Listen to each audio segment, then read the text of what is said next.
Jesus Cristo.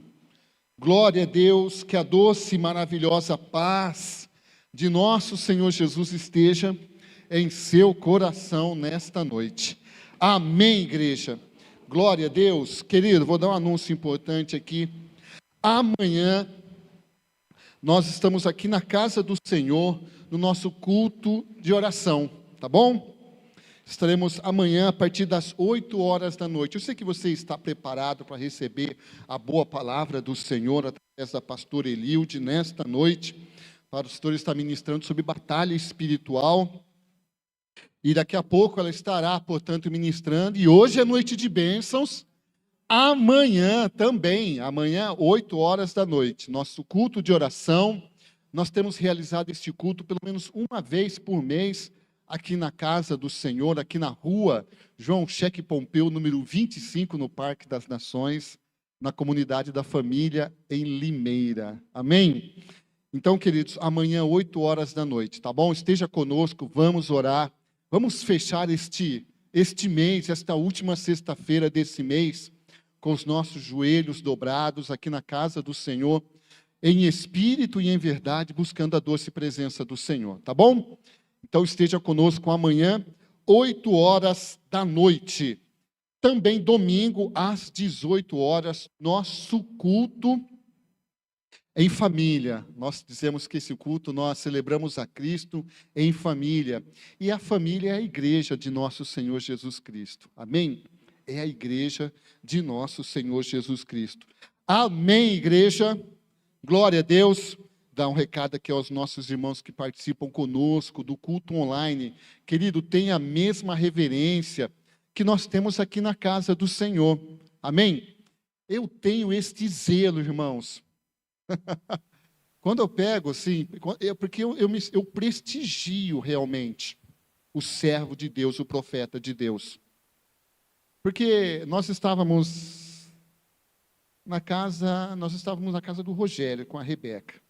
Aí nós estávamos falando sobre esse momento do preparar a ministração. Como é preparar uma ministração, né? Aí nós falávamos assim, o pastor vai preparar uma palavra. Então, durante a semana, Deus vai soprando ao nosso coração. E o domingo é dedicado à palavra do Senhor. Por causa do zelo que nós temos, o cuidado que nós temos em falar da parte de Deus. Aí nós comentávamos que a pastora, e isso por causa do dom de Deus que há nela, o dom do ensino, a pastora senta e parece que com 10 minutinhos a palavra está pronta. A palavra está pronta. Então, o contexto que eu digo, queridos, é de honrar. É a honra que você dá ao profeta, o profeta que transmite a palavra de Deus. Eu estava comentando isto agora, né, falando com os nossos irmãos que participam conosco do culto online, para você ter reverência à palavra de Deus. Então, se você começou a assistir alguém, e há muitas pessoas boas, eu posso falar aqui até uma em especial que eu gosto muito de ouvir, que é o pastor Oswaldo Lobo, e sempre que eu pego para ouvir, irmãos, eu pego do começo, no meio e no fim. Começo, meio e fim. Então, quando eu assisto, eu honro o profeta e assisto no começo, no meio e no fim. Para a gente ter reverência. Porque não é um meme. Você não está assistindo um meme. Você não está no celular aí vendo um negócio que é legal. Está ouvindo a palavra de Deus. Então, se não honra o profeta, vamos partir do princípio do que é fácil. Né? Vamos partir do princípio do que é fácil, que é honrar o profeta que está aqui. Vai honrar a Deus, que não vê? Que para chegar perto dele tem que ter intimidade. Então, em nome do Senhor Jesus, é esse recado aos nossos irmãos que participam conosco do culto online. Separa um lugar especial na tua casa.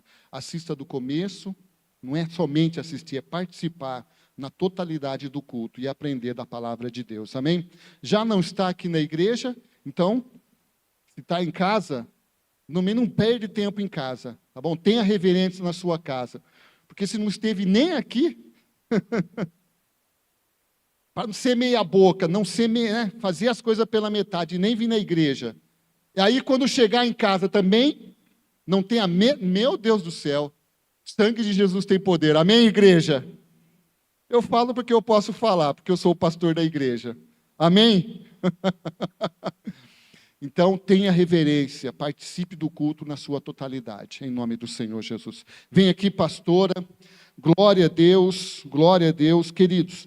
Amanhã, tá bom? Noite de bênçãos, aqui na comunidade da família, nosso culto de oração. Eu sei que seu coração é terra boa para a palavra de Deus, terra boa para a palavra de Deus. Levi, põe para a gente o Pix rapidinho, em nome de Jesus. Você que está aqui na casa do Senhor, nossos irmãos que participam conosco do culto online, pastor, eu quero ofertar na comunidade da família, quero abençoar este ministério em nome do Senhor Jesus. Querido, você tem o 1998-770-2043, tá bom? É o QR Code que está aqui, você pode ofertar por este número. Então, é o nome do pastor aí, ó, Davi José dos Santos, tá bom? Aí o cartão também já fica com o Gil, o cartão da igreja. Glória a Deus, amém? E Deus é bom em todo o tempo. Amém, Pai? Obrigado, Senhor Jesus, por esta oferta. Obrigado por estas mãos, Senhor Jesus. Mãos abençoadoras. Mãos em que há riqueza do Senhor. Pai, em nome do Senhor Jesus. Em nome do Senhor Jesus, pela fé, querido Deus, irmãos subindo degraus espirituais, irmãos, filhos teus, subindo degraus financeiros para a tua honra e para a tua glória. Abre do céu o bom tesouro para a vida de cada um. Contempla, Senhor, esta obediência e repreende, em nome do Senhor Jesus, todo devorador. Em nome do Senhor Jesus, amém, amém, amém. Deus abençoe sua vida, em nome do Senhor Jesus.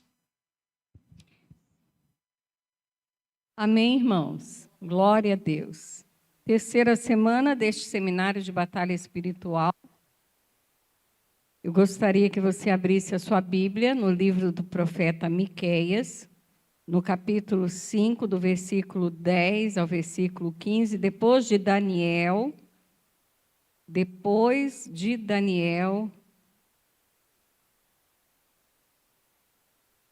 livro do profeta Miqueias, aí tem Daniel, Oséias, Amós, Miqueias, amém. Capítulo 5, versículo 10 ao versículo 5. Nessa noite eu quero falar sobre idolatria e feitiçaria, sendo uma forma de que alguns crentes e até os ímpios utilizam para tentar buscar a luz em meio às trevas. Miqueias capítulo 5, versículo 10 ao versículo 5 diz assim: Naquele dia, declara o Senhor, matarei os seus cavalos, destruirei os seus carros de guerra. Destruirei também as cidades da sua terra e arrasarei todas as suas fortalezas. Acabarei com a sua feitiçaria e vocês não farão mais adivinhações. Destruirei as suas imagens esculpidas e as suas colunas sagradas. Vocês não se curvarão mais diante das obras de suas mãos. Desarraigarei do meio de vocês os seus postes sagrados e derrubarei os seus ídolos. Com ira e indignação me vingarei das nações que não me obedeceram. Amém. Irmãos, o apóstolo Paulo, ele diz, lá em 2 Coríntios 4, que o Deus desse século cegou o entendimento das pessoas para que a luz do Evangelho não resplandecesse. Porém, uma vez que a luz desse Evangelho resplandece sobre as nossas vidas, e nós somos convencidos pelo Espírito Santo, que somos pecadores, que precisamos da graça de Deus oferecida através do seu Filho Jesus Cristo, nós chegamos a Deus, recebemos a Cristo como nosso Salvador, somos salvos e libertos das trevas. Mas, irmãos, nós precisamos entender que precisamos ter uma caminhada no Senhor. Estamos vivendo dias difíceis, onde as trevas elas estão tentando se misturar com a luz, mas não consegue porque treva e luz é luz. E se a luz ela for lançada sobre as trevas deixam de ser trevas e vão virar luz.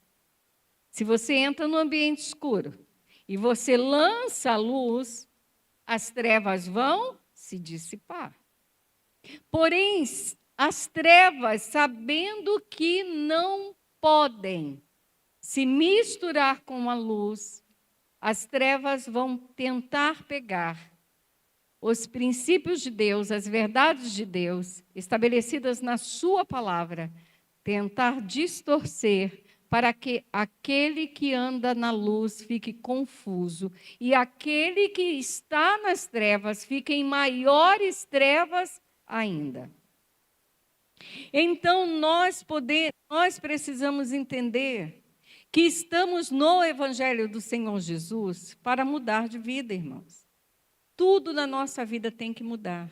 O Evangelho tem que mudar nossa maneira de pensar, nossa maneira de vestir, nossa maneira de falar, nossa maneira de sentir.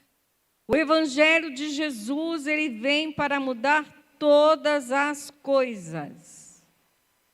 E com isso nós precisamos entender que comportamentos, atitudes, que são pecados e abominações aos olhos de Deus, podem nos enlaçar e roubar a nossa salvação. Por isso eu quero falar de 2 comportamentos que podem existir na vida do crente se ele não tomar cuidado. E você vai se espantar hoje à noite, porque eu vou falar de coisas que você achava que não tinha problema nenhum, mas podem roubar a nossa salvação, já que a Bíblia diz que o idólatra, o feiticeiro, não herdará o reino dos céus. E Paulo diz que tanto a feitiçaria como a idolatria é uma obra da carne. E ele está falando com crentes, ele não está falando com o mundo. Então eu quero, nessa noite, falando sobre comportamentos que podem nos afastar de Deus e comprometer a nossa salvação, eu quero falar da idolatria. E eu quero mostrar as marcas da idolatria. Irmãos, o que é idolatria? Idolatria é tudo aquilo que se opõe e que se coloca no lugar de Deus. Porque o ídolo, ele tem um lugar. O ídolo, ele tem um lugar na vida da pessoa. E se essa coisa, essa pessoa, esse sentimento, essa instituição, seja o que for, se fica tomando o lugar de Deus, aquilo ali é idolatria. Em Isaías 42, versículo 8, eu quero que você acompanhe aqui na tela. O Senhor diz: eu sou o Senhor, e este é o meu nome, não darei a outro a minha glória, nem o meu louvor às imagens. E algumas versões diz imagens de escultura. Mas vai muito além disso. A idolatria se opõe ao governo de Deus, se opõe ao senhorio de Cristo.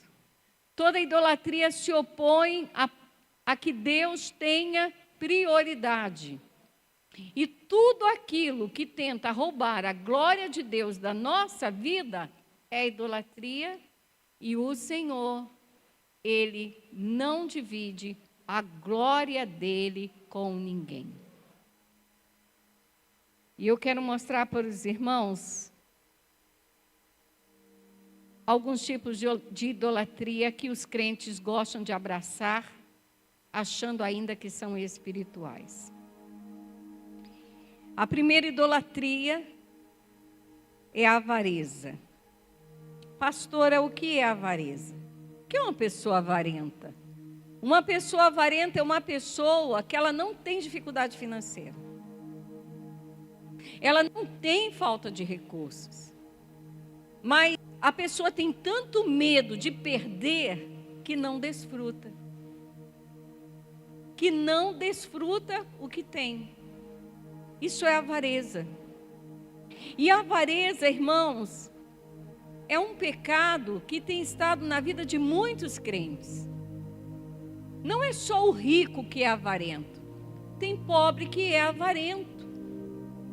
A palavra de Deus, o apóstolo Paulo diz, em Colossenses 3:5, ele fala para os crentes da igreja, da cidade de Colossos. Ele diz assim: mortificai, pois, os vossos membros que estão sobre a terra, a fornicação, a imundície, o apetite desordenado, a vil concupiscência e a avareza. Eu quero que você responda o que é. Todo crente avarento é idólatra, e o idólatra não vai entrar no reino dos céus. Pode ser fofinho, cheirosinho, pode parecer espiritual, mas não vai entrar no céu. É isso que a Bíblia diz. Porque Deus está dando os recursos, Deus dá as condições, e a pessoa tem medo de perder. Por isso que não tem generosidade, não divide, não dá um conselho, não consegue ajudar ninguém. Irmãos, a palavra de Deus também fala sobre a ganância. O que é a ganância? Se a avareza é a incapacidade de dividir, de doar, de ser generoso, porque tem medo de perder, a ganância é aquele crente ou aquela pessoa que quer cada vez mais. Não há um contentamento, não consegue ter um equilíbrio, quer ter cada vez mais. E veja bem que eu não estou falando de conquistar. É lícito conquistar, é lícito prosperar. Você deve prosperar, você deve conquistar, você deve procurar galgar lugares cada vez mais altos, com a bênção de Deus, com a unção de crescimento do Senhor. Mas a ganância, ela é um desejo, uma concupiscência, uma vontade exagerada de possuir cada vez mais. Nem que para isso perca a saúde, perca a família, perca o sono, perca o tempo, perca os cultos da igreja. O importante é ter, o importante é ter, o importante é ter. As pessoas estão esquecendo que Jesus contou a história daquele homem que tinha um grande celeiro. Só que ele tinha tanto, ele era um empreendedor tão abençoado, que ele olhou para aquele celeiro e falou assim: a minha produtividade, a minha produção está muito grande, vou derrubar este celeiro e construir celeiros maiores. E ele construiu celeiros maiores e encheu com toda a produção.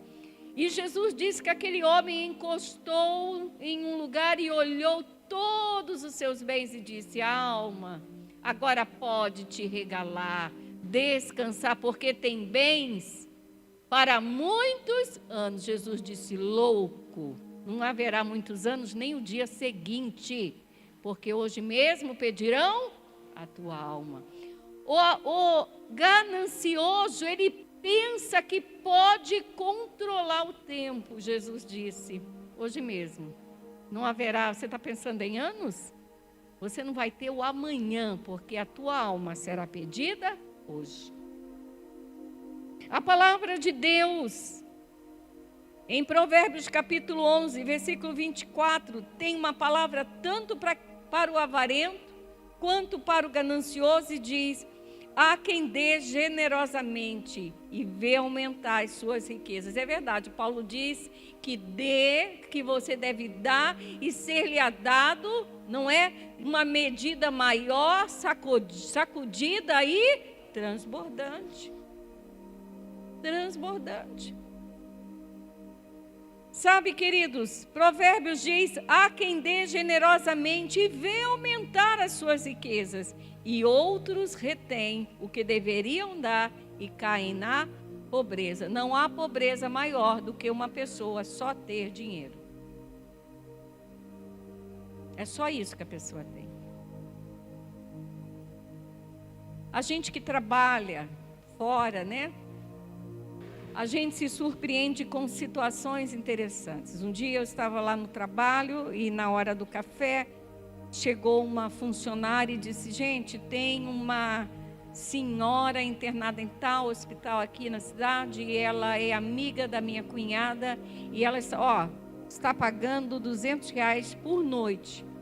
Porque sabe que os hospitais, quem tem idade não pode mais ficar sozinho. Ela paga R$200 por noite. À noite e durante o dia, R$400. 200 para uma pessoa ficar de dia, 200 para uma pessoa ficar de noite. Aí eu perguntei: mas se essa pessoa tem todo esse dinheiro, e os filhos? Os filhos, irmãos, será que não tem alguém? Ela falou: Eliude, cada um deu uma desculpa. E ela virou para minha cunhada e disse assim: não se preocupa, porque minha cunhada falou: mas dona fulana, a senhora vai gastar tanto. Ela: não se preocupa, eu passei a vida inteira guardando dinheiro porque eu sabia que isso ia acontecer. Por que não foi generosa? Por que não plantou no coração das pessoas alguma coisa? Sabe, quando alguém planta algo bom no coração da gente, não precisa pagar a gente para a gente fazer um favor. Precisa? Precisa, não precisa, irmãos. É isso que Provérbios está dizendo. Há quem dê generosamente e vê aumentar as suas riquezas. Outros retêm o que deveriam dar e caem na pobreza. Caem na pobreza da solidão. O dinheiro pode estar até na conta, irmãos, mas não tem saúde para desfrutar. Não tem ânimo para desfrutar. Tem gente que não tem com quem desfrutar. Com quem desfrutar? Que já imaginou uma pessoa tão rica ir para o melhor restaurante da cidade sozinho? Sozinho. Sozinho. Queridos, a palavra de Deus diz que tanto a avareza quanto a ganância é idolatria. Mas a palavra de Deus diz também que a ansiedade é uma idolatria. Pastor, é o que é ansiedade? É a preocupação exagerada. E todo excesso de preocupação se torna um Deus na nossa vida. É muito difícil um crente entender isso. Mas ele só vai entender quando custar muito caro. Porque a gente pregando, as pessoas não entendem. Porque você encontra com os crentes durante a semana ou conversando, você percebe de novo, não aprendeu nada, não entendeu, que não vai adiantar. E é o que eu já falei, irmãos, o remedinho vai fazer você dormir, mas não vai tirar a ansiedade. Não, porque o médico passou um remédio para ansiedade, querido, passou um calmante. Vai deixar você dopadinho, dopadinha, vai deixar você calminho, mas quando você acordar, a ansiedade está lá. Porque a ansiedade, ela é um gatilho emocional. Sabe, irmãos, a ansiedade é uma preocupação exagerada e a ansiedade, ela é uma idolatria, porque a pessoa tira a confiança em Deus. Toda pessoa que está ansiosa, ela tem a desculpa que está muito preocupada, mas não é. Toda ansiedade na vida de um crente, ela é a retirada da confiança no Senhor, que foi depositada naquilo que é o objeto da sua ansiedade. Sabe por que a gente fica ansioso? É porque a gente não consegue fazer ou resolver do nosso jeito. A gente não tem ansiedade com aquilo que a gente consegue tratar, tem? É sempre com aquilo que a gente não tem. Porque a gente tem medo que vai acontecer alguma coisa, a gente fica preocupado, a gente fica assim, a gente fica assado. Não fica? Fica. Mas a palavra de Deus em Provérbios capítulo 3, 5 e 6 diz: confia no Senhor de todo o teu coração. e não te estreites no teu próprio entendimento. Tiago, no capítulo 5, se eu não me engano, da sua epístola, o apóstolo Tiago diz: ei, você que diz, amanhã eu vou fazer um negócio, eu vou em tal cidade, eu vou comprar, eu vou vender. Antes você deveria dizer, se o Senhor permitir, porque a nossa vida, ela é como a nuvem. Ora, ela está lá e daqui a pouco ela desaparece. A nossa vida é como a erva do campo, a flor do campo. Seca-se a flor, seca-se a erva e logo ela está morta. Ansiedade, irmãos, significa que a gente tirou Deus do centro das nossas decisões. Não importa o tamanho do gigante. Não importa o exército que está se levantando. Quanto maior é o gigante, quanto mais enfurecido é o inimigo, quanto maior é o exército, mais nós temos que lançar os nossos cuidados ao Senhor. Jesus dizia em Mateus capítulo 6, por que andais ansiosos? Não andeis ansiosos de coisa alguma. Com o que você há de comer, beber ou vestir, vosso Pai Celeste sabe que necessitais de todas essas coisas. Buscai, pois, o reino de Deus, a sua justiça, e todas essas coisas vos serão acrescentadas. O ansioso não ouve conselho, ele não ouve a gente falar.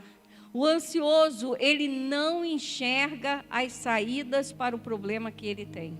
É uma pessoa que está desenfreada. Ela perde, a ansiedade tira o controle da sua vida.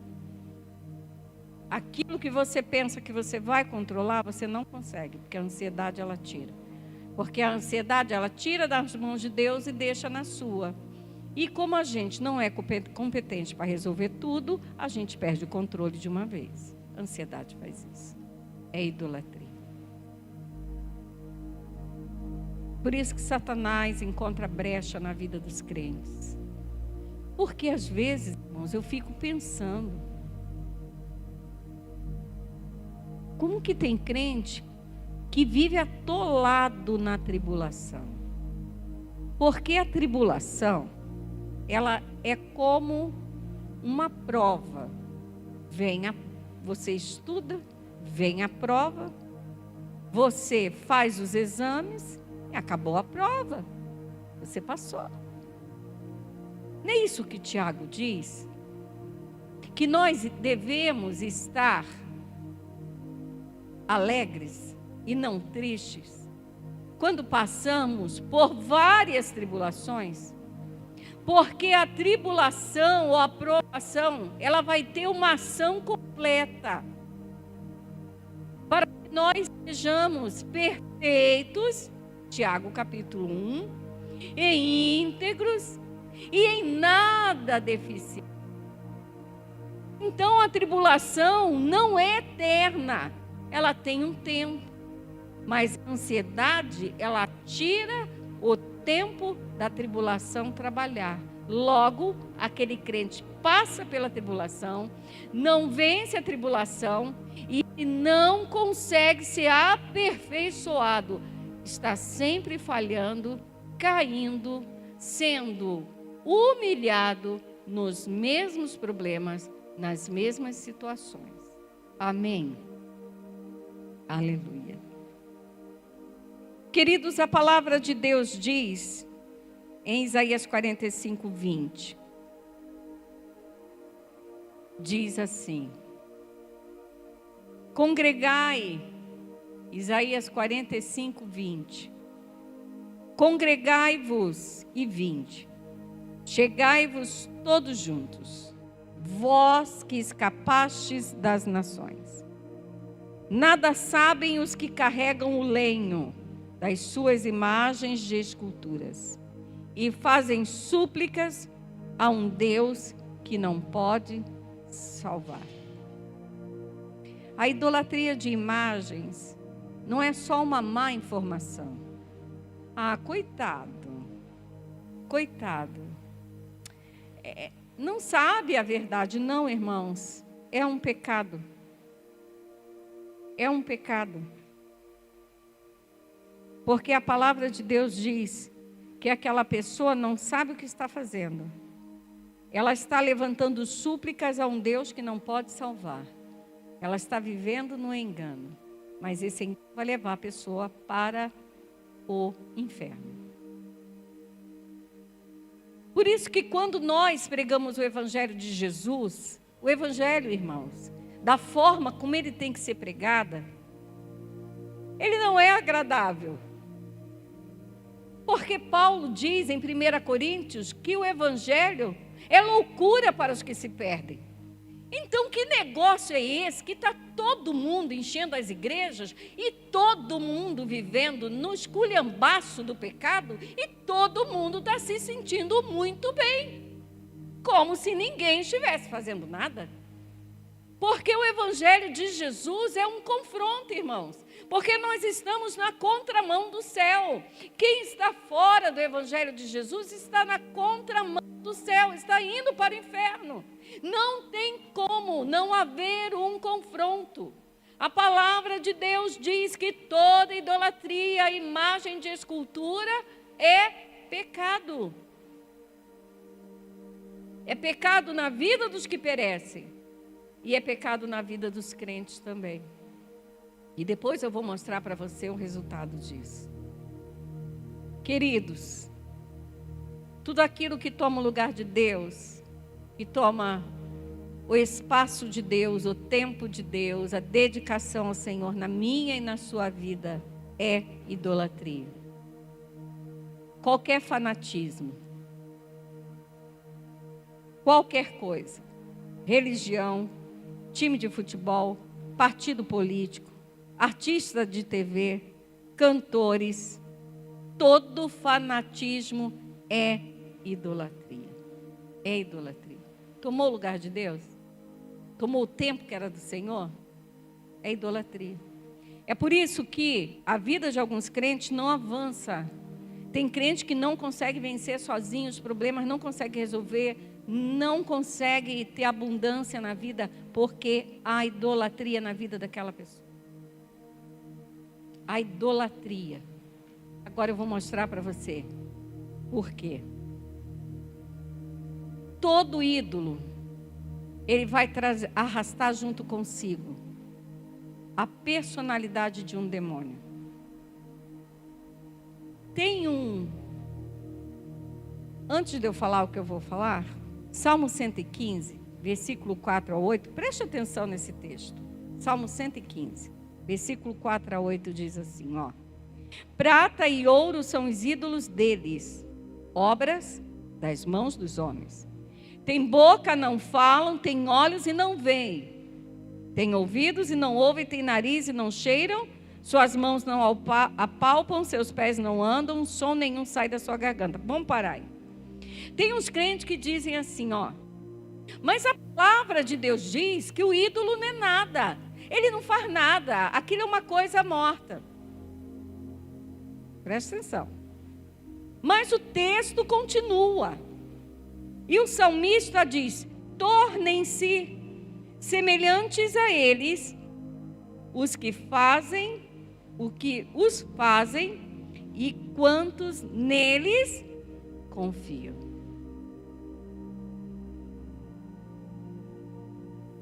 Toda pessoa que tem um ídolo artista, ela fala igual, se veste igual, o cabelo é cortado igual. Mas por que isso? Porque se torna, é bíblico, é um princípio no mundo espiritual. Toda pessoa que tem admiração por um familiar, por uma pessoa, pode ser um familiar, vamos falar do familiar, mesmo a pessoa estando errado, mas tem aquela admiração, vai se tornar igual. É comum a gente dizer assim: nossa, como essa pessoa parece tanto com fulano, não é? Até o procedimento é igual. Fulano falava, se vestia igualzinho você. Não é assim?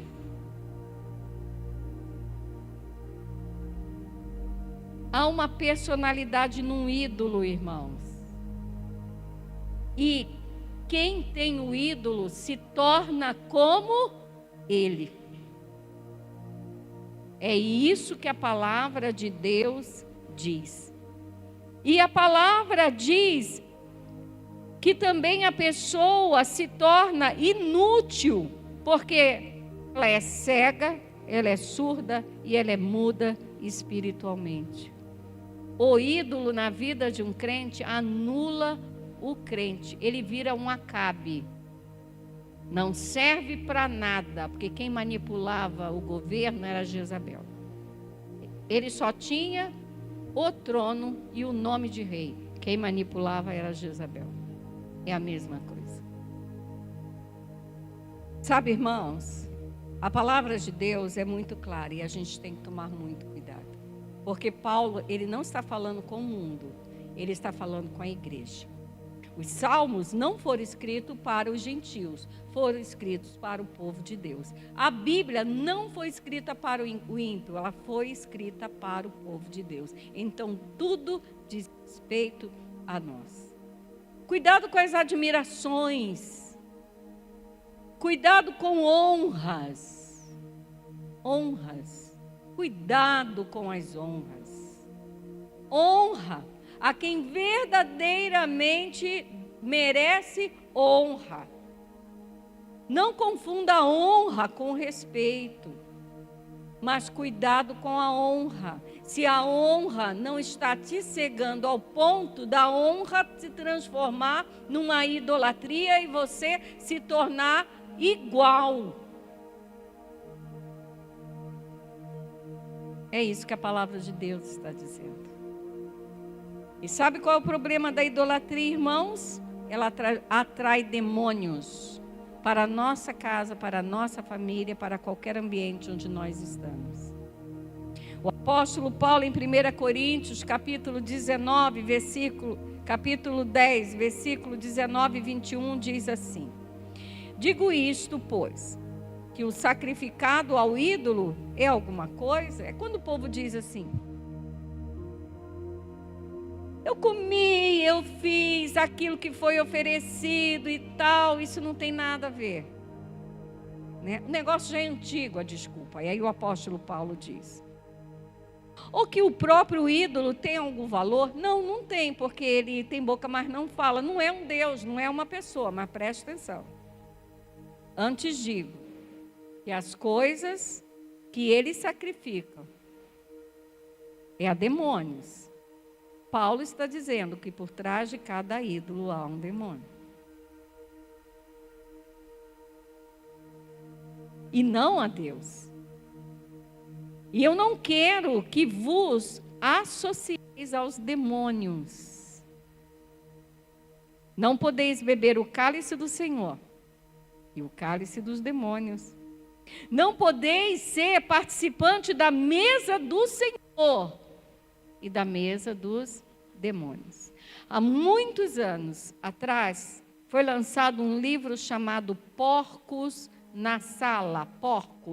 Porcos na Sala, que conta a história de um crente ou de um pastor, parece. E ele teve problemas sérios de manifestações de demônios na casa dele. E entre idas e vindas e trabalhos de libertação e tal, descobriu-se que foram portas que ele abriu e a família abriu e os demônios entraram. Então, os porcos, os demônios vieram a convite da pessoa.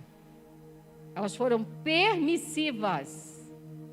Nada a ver, não tem problema. Eu sei o que eu estou fazendo, pois os demônios entraram, estavam habitando e morando junto com a família. Que nós possamos, irmãos, derramar o nosso coração totalmente no altar do Senhor. Nós cantamos um hino, mais de ti e menos de mim. Que nós possamos pegar a nossa carne e crucificar essa carne na cruz.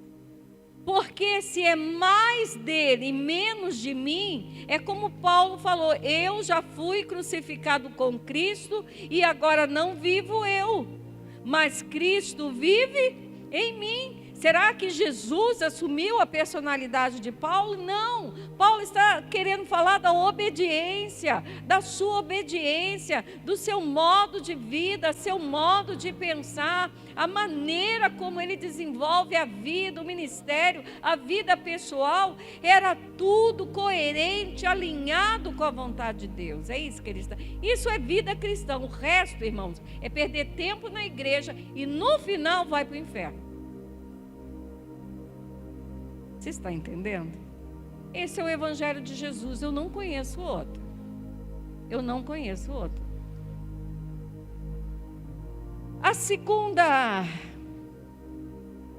O segundo comportamento que nós temos que tomar cuidado, porque podem atrapalhar a nossa salvação, é a feitiçaria. Eu quero mostrar para você as marcas da feitiçaria. Pastor, o que é feitiçaria? Feitiçaria são atos, invocações, previsão do futuro, palavras de magia, tudo isso é obra de feitiçaria. A feitiçaria, irmãos, é a tentativa de encontrar a luz nas trevas. Porque toda pessoa que vai para o ocultismo, ela sempre vai dizer para você que ela foi em busca do quê? Da luz, não é verdade? Ninguém diz que foi ter um encontro com o capeta, foi para a luz. Só que essa luz são trevas. E a palavra de Deus, ela deixa muito clara que a feitiçaria é uma obra da carne, porque é a nossa vontade, a vontade do homem, tentar resolver a sua vida por si mesmo. É uma obra da carne. Então o crente pode ser um feiticeiro. Talvez ele não seja um feiticeiro de oferendas, de rituais, mas é um feiticeiro com obras da carne. E eu vou mostrar por quê. A palavra de Deus, em Isaías capítulo 8, versículo 20, diz assim: quando vos disserem, consultai os necromantes e os adivinhos, os que chilreiam e murmuram, acaso não consultarás o povo ao seu Deus? A favor dos vivos se consultarão os mortos? Isso chama necromancia. A necromancia, irmãos, é qualquer prática. Agora presta atenção. Toda prática de homenagem, orações, veneração, consulta e honra exagerada para quem morreu é feitiçaria. Querido, morreu? Morreu. Eu já falei uma vez aqui. Aí posta a foto, fala com a pessoa, né? Então fala da minha mãe. Mãe, você... Minha mãe está morta. Irmãos, aliás, minha mãe não está morta. Ela está viva na eternidade. Ela não vai ouvir, ela não sabe, porque Jesus deixou isso muito claro na parábola do rico e do Lázaro. Quem está lá não pode passar para cá. Quem está aqui não pode passar para lá, porque é um muro de separação. E ponto final. O rico pede: Senhor, manda profeta, manda que Lázaro avise para os meus parentes que o inferno é uma realidade. Então Jesus disse: lá eles têm os apóstolos, eles têm os profetas, que ouçam a eles. porque é um muro de separação. Morreu, irmãos. A morte é dolorosa, é terrível. Ela dilacera os nossos sentimentos, as nossas emoções. É uma perda, é uma separação irreparável, não é? Mas não há o que fazer. Resultado do pecado é a morte. Morreu, não há por que mais venerar. Não há por que mais tentar construir uma vida em cima dos fundamentos de quem já foi. Tem a sua vida, tem a sua história, tem o seu caminho. Os conselhos, os exemplos do que a pessoa foi, ficam, irmãos, no nosso caráter, na nossa maneira de ser, na nossa fidelidade, mas não deve ser motivo da nossa veneração. Então tem muito crente achando que porque ele não vai acender uma luz lá no cemitério, de que ele não está praticando a feitiçaria, ele está praticando a necromancia, quando ele fica venerando, cultuando quem morreu. Não posso olhar. Aí você pega meu álbum de casamento, tem um monte de gente que já morreu, irmão. Tem meu pai, tem professor de seminário, tem minha mãe, eu tenho sobrinho, 2 que já faleceu. Está todo mundo lá. Eu vou olhar. Morreu todo mundo crente, salvo em Cristo. Tem irmãos do Brasil para Cristo, tem irmãos de outras igrejas, tem um monte de gente lá. Não vou arrancar a página, vai ficar lá, faz parte da minha história. É coisa mal resolvida, viu, querido? Tem que resolver isso, tem que se libertar. É perturbação das trevas na sua vida, se liberta. Veneração. Tentativa de se comunicar, porque a pessoa que está postando a foto, está conversando, ela está se comunicando com a morte. Não está? Ou aquela imagem ela vai responder alguma coisa. Aí sabe o que vai acontecer? O diabo vai perturbar a pessoa pela madrugada, vai tomar a aparência daquele familiar e vai visitar a pessoa. Aí fica um crente perturbado, confuso. Isso é necromancia, veneração. Fica agarrado, tem que soltar. Não consigo soltar, tem que se libertar. É pecado, pecado tem que ser confessado, pecado tem que ser abandonado. Pecado tem que ser deixado para lá. Porque através de uma porta dessa que se abre, os demônios virão e vão atrapalhar a vida da pessoa. Amém? Queridos, a palavra de Deus diz, em Levítico 20, versículo 6, quando alguém se virar para os necromantes e feiticeiros para se prostituir com ele, por que a pessoa está se prostituindo? Porque toda infidelidade ao Senhor é uma prostituição com as trevas. Você está sendo infiel. Todo romance com as trevas é prostituição ao Senhor, porque a gente está sendo infiel. Grave essa frase. Todo romance com as trevas é uma prostituição no mundo espiritual, porque nós estamos sendo infiéis ao Senhor. Você está percebendo que não é a mesma coisa que uma dona de casa pegar um pano de cozinha, um guardanapo, um pano de prato limpo, e ela passar em cima de um fogão que está engordurado, e ela diz, sujei, vou jogar detergente, vou lavar, vai ficar novo. Você percebe que não é simples assim? Não é simples assim, irmãos. Levíticos 20, versículo 6 diz, quando alguém se virar para os necromantes e feiticeiros para se prostituir com ele, eu não faço, mas eu sento, eu vou, eu converso, eu participo. Você foi, você fez, eu me voltarei contra ele e o eliminarei do meio do seu povo. Então Deus, você acha que ele é um ídolo que tem boca, mas não fala, tem olhos, mas não vê, tem mãos, mas não apalpam? O Senhor, ele vai se mover, irmãos. E terrível coisa é cair nas mãos de um Deus vivo. Aleluia. Por isso o profeta Jeremias diz, versículo 27, capítulo 27, versículo 9 de Jeremias, ele diz: não deis ouvidos aos vossos profetas, aos adivinhos, aos sonhadores, aos agoureiros, aos encantadores, e os que falam, dizendo: não servireis o rei da Babilônia. Gente ao qual Deus está tratando, Deus está dirigindo a nossa vida, e tem gente que vem com palavras que não é direção de Deus, é feitiçaria. Se Deus não está falando, é feitiçaria. É muito mais agradável, irmãos, é muito mais agradável a gente chegar e dizer para uma pessoa: não, Deus vai tomar a direção dessa situação. Deus vai tomar, mas do jeito que Ele quer. Nem sempre do jeito que a gente quer, porque Ele é Deus.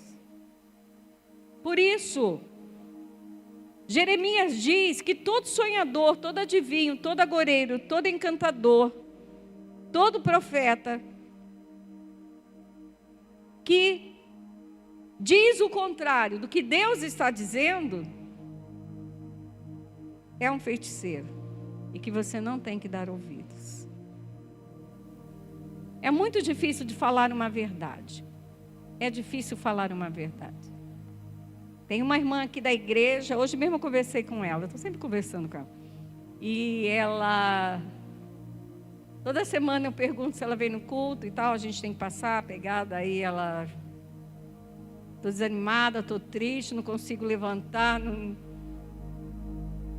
Aí ela deve estar ouvindo que ela assiste o culto, e eu falo para ela: olha, é o seguinte, você tem que levantar, que o diabo quer que você acredite nas mentiras dele, que o mesmo Deus que te trouxe até aqui é o mesmo Deus que vai te conduzir em vitória, com dor, sem dor, com vontade, sem vontade. Venha para a casa do Senhor. Aí ela pode passar. Aí ela vem. Deus faz a obra. Aí Deus liberta. E ela está com uma bênção maravilhosa para contar em breve para os irmãos. Amém? Porque eu não vou chorar o leite derramado com a pessoa. Então, você está doendo, você não está aguentando, então vou sentar, vou chorar. Não vou falar: irmão, ficar em casa chorando, pensando, abraçando o travesseiro, porque o travesseiro fala assim: vem, você merece descansar mais, você merece. Irmãos, quando a gente chega de um dia de trabalho, que você entra no seu quarto, a cama abre os braços e fala assim: vem, querida, vem, querido. Não é? Se você não comer, tomar banho e pôr a roupa para vir para a igreja, você não vem.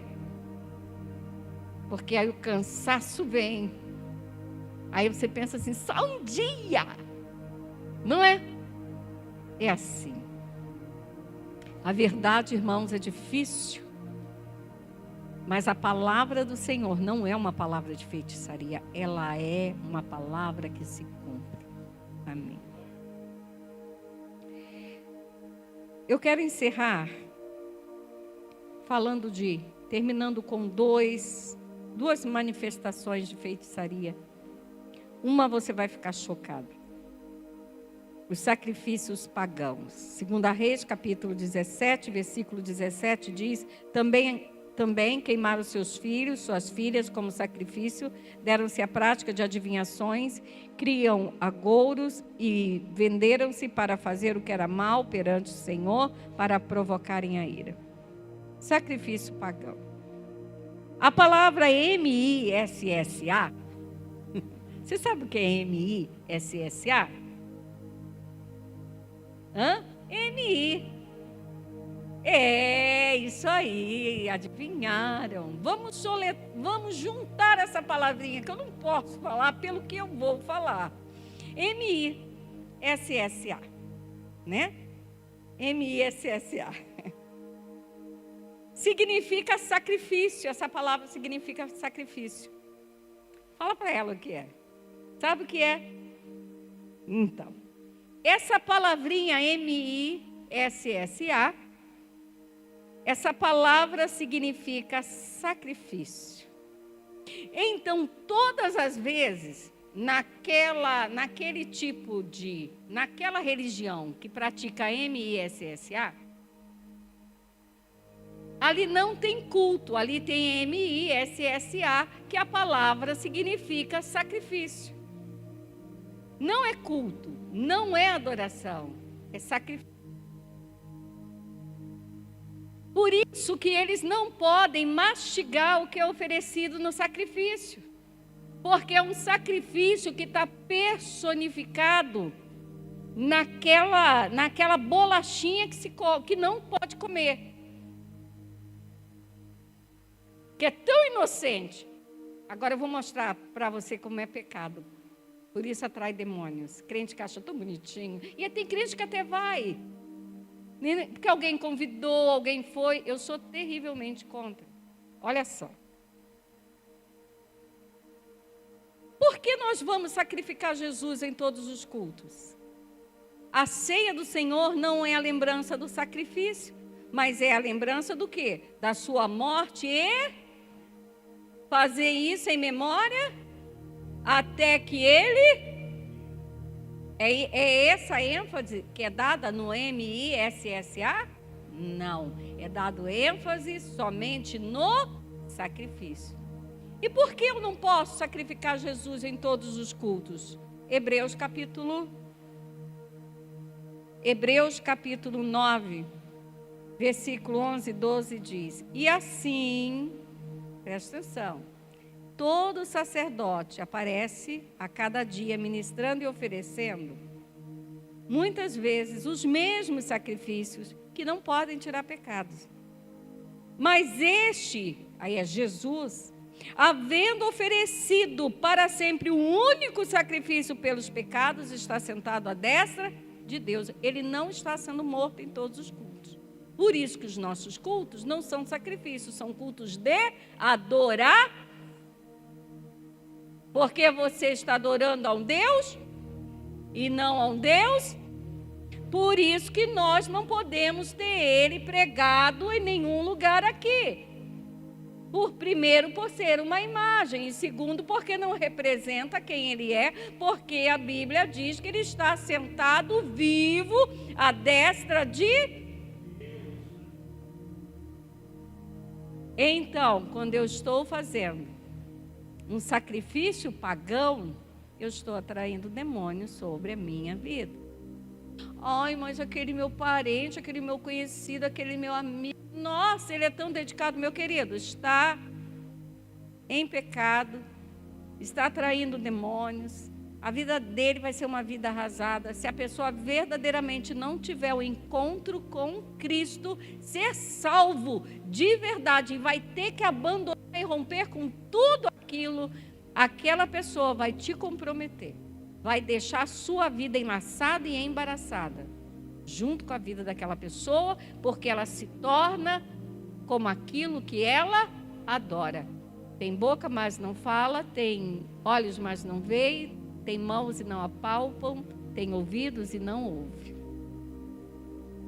Por isso, essas pessoas têm tantas doenças, perturbações na mente, porque vão se tornando igual. É o que a palavra de Deus diz.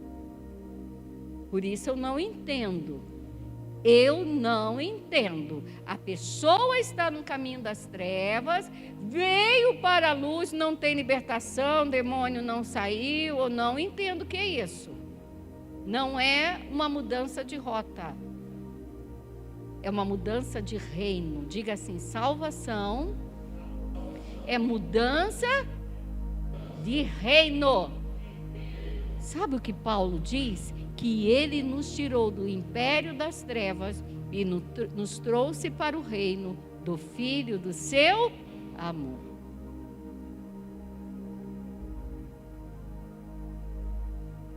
Outro comportamento que é feitiçaria é a rebelião.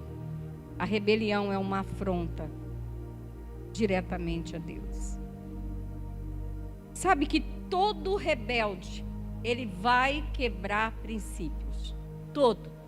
Na igreja, na família, no ambiente de trabalho, em todo lugar. Ele traz desajustes. O rebelde, ou aquele que está em rebelião, ele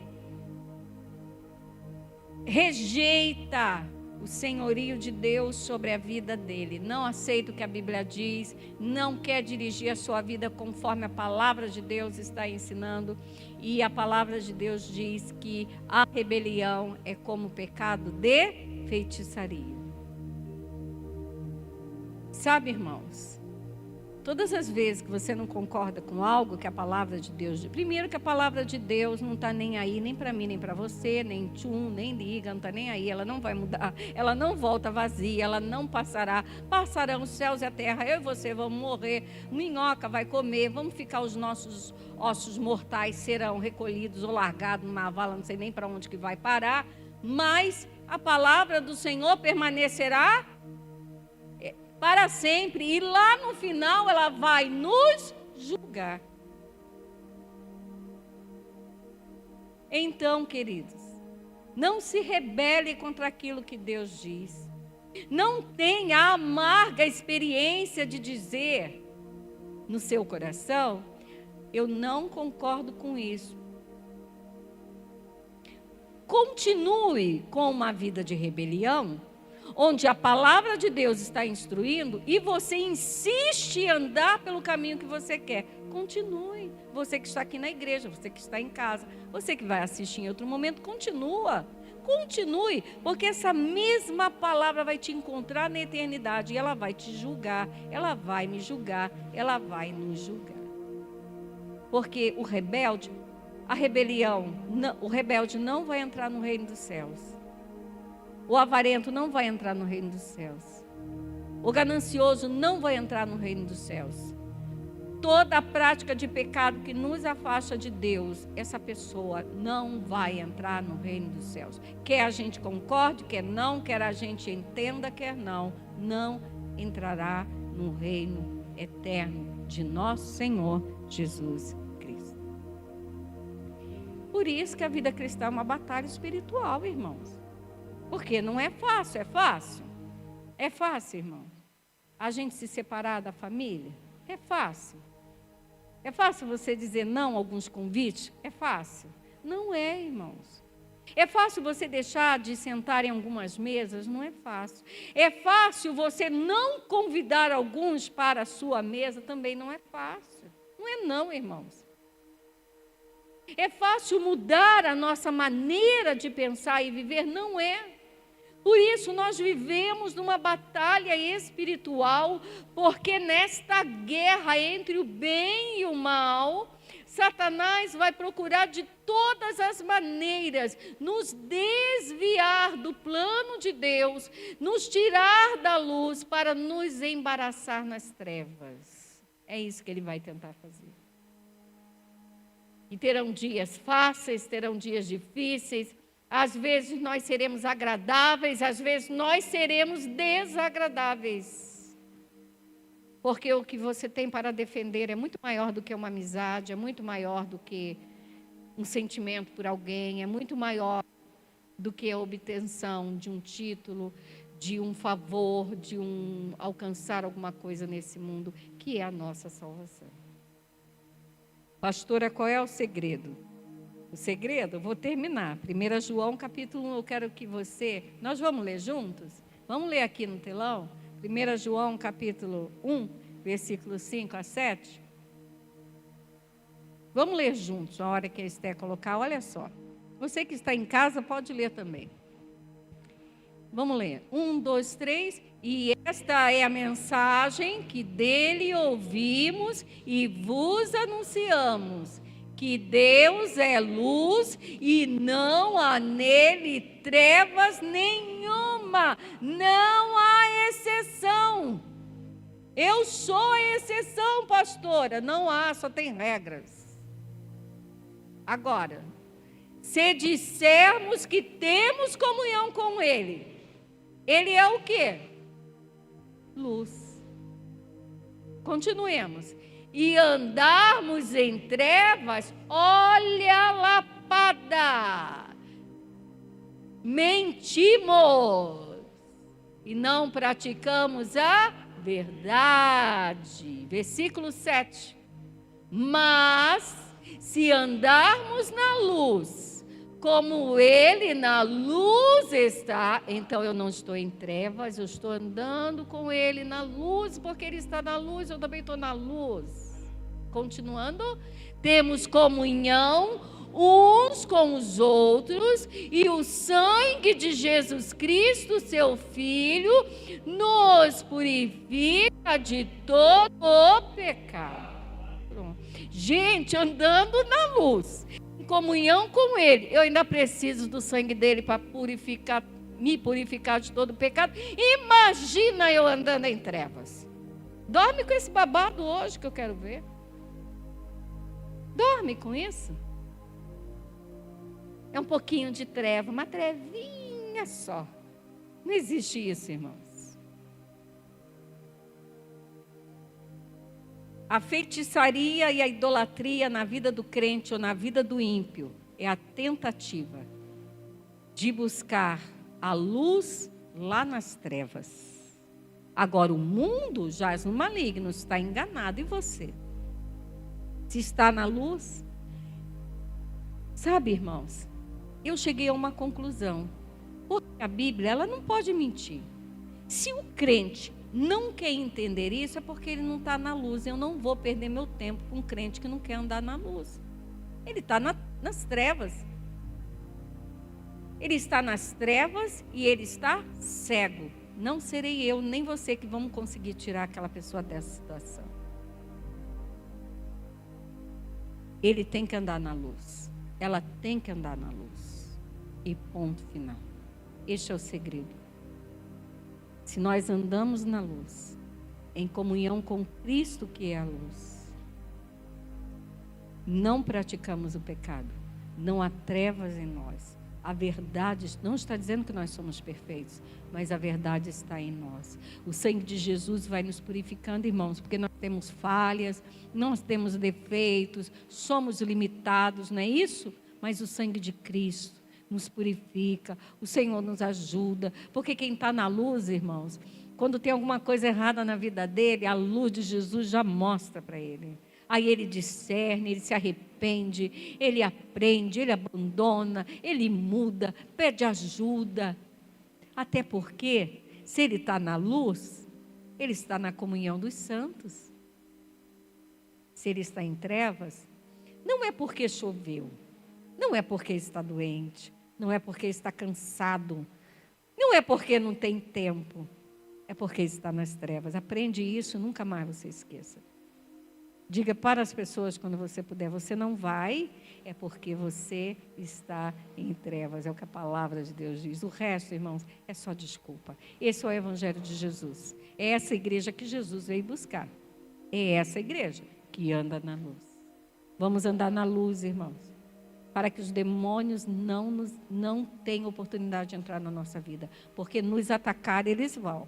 Mas entrar na minha vida, na sua vida, para fazer morada, para dormir conosco, andar conosco, de jeito nenhum. Mas nessa noite o Senhor trouxe discernimento para nós. E nós vamos guardar essa palavra no nosso coração. E o Senhor vai nos dar vitória. Vamos ficar de pé?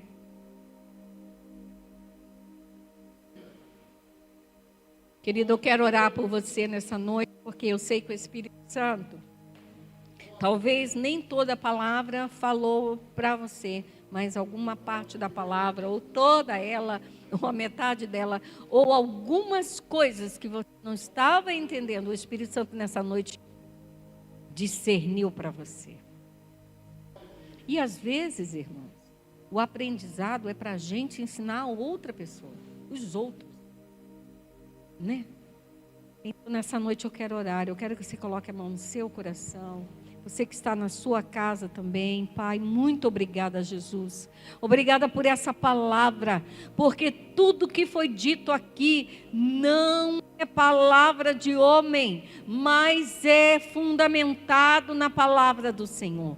Senhor, nós queremos entrar nos portais eternos, queremos guardar a nossa salvação, queremos preservar a nossa coroa da vida e sabemos o quanto enquanto o maligno vai usar seus demônios, suas mentiras, seus enganos para nos enlaçar nas trevas, mas em nome de Jesus, onde houver treva em nossas vidas, onde Satanás tem enlaçado, tem colocado peso, tem colocado mentira, tem tirado a nossa força, a nossa capacidade de nos pautarmos na palavra de Deus, de nos posicionarmos e tem tentado nos enfraquecer, em nome do Senhor Jesus, mediante toda a confissão que os irmãos estão fazendo nessa hora, confessando seus pecados, suas falhas, sua limitação, o qual o Espírito Santo mostrou a cada um,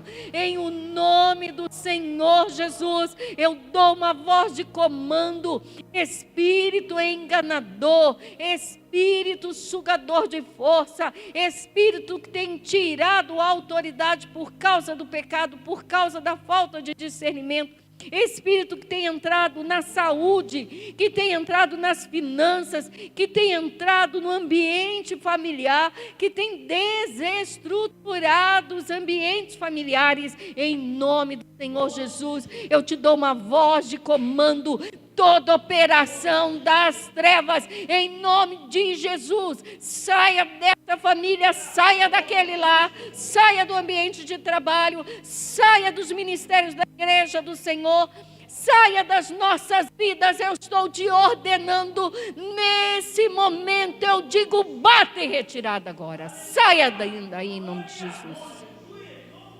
em nome de Jesus, em nome de Jesus. Senhor, abre os olhos do nosso entendimento, dá-nos Espírito, Senhor, Espírito Santo, dá-nos discernimento espiritual, que nenhuma treva possa escurecer os nossos olhos, ao ponto que nós não enxerguemos onde o diabo está querendo fazer um ninho e morada nas nossas vidas. Portanto, eu repreendo toda a obra das trevas, eu repreendo todo ídolo que foi levantado nesse coração, eu repreendo todo ídolo enganador, que tem nome diferente, tem postura diferente, mas tem sido enviado das trevas para trazer engano. Em nome de Jesus, eu te repreendo, demônio das trevas, em nome de Jesus, você está repreendido agora. Seja livre, seja liberto, seja santificado a sua vida, meu irmão e minha irmã, pelo poder e o fogo do Espírito Santo. Aleluia! Toda a contaminação que entrou pelos ouvidos, que veio pelo alimento, que veio pela conversa, que veio por palavras lançadas, em nome de Jesus, toda a contaminação das trevas contra a sua vida seja repreendido agora. Senhor, toda obra da carne seja crucificada na cruz de Cristo. Que não vivamos nós, mas Cristo viva.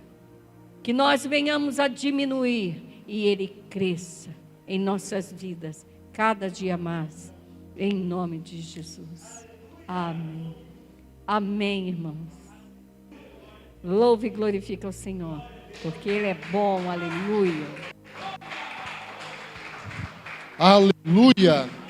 Glória a Deus. Amém. Aleluia. Glória a Deus. Compartilhe este culto. Assista. Amém. Nós aqui da Casa do Senhor, nós assistimos ao vivo. Quando chegar em casa durante a semana, assista novamente. Vamos nos alimentar cada vez mais da palavra do Senhor. Levante suas mãos aos céus. Pai, em nome do Senhor Jesus, nós repreendemos, Senhor, todo espírito de desobediência. Ó Pai, em nome do Senhor Jesus, todo espírito de feitiçaria, de rebelião, nós te repreendemos em nome do Senhor Jesus. Em nome do Senhor Jesus, recebemos, Pai, nesta noite, a Tua boa, perfeita, agradável palavra em nosso coração. Querido Deus, te louvamos, Senhor, pela comunhão dos santos. Te louvamos, Senhor, pela vida, Pai, da pastora Elilde.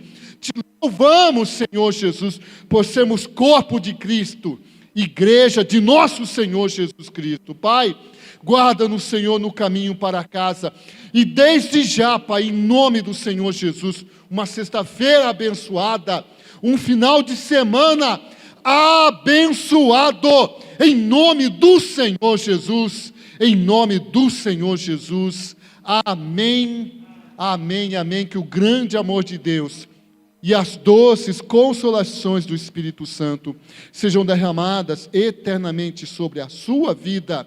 Diga amém, amém, amém. Glória a Deus. Oh, aleluia, glória a Deus.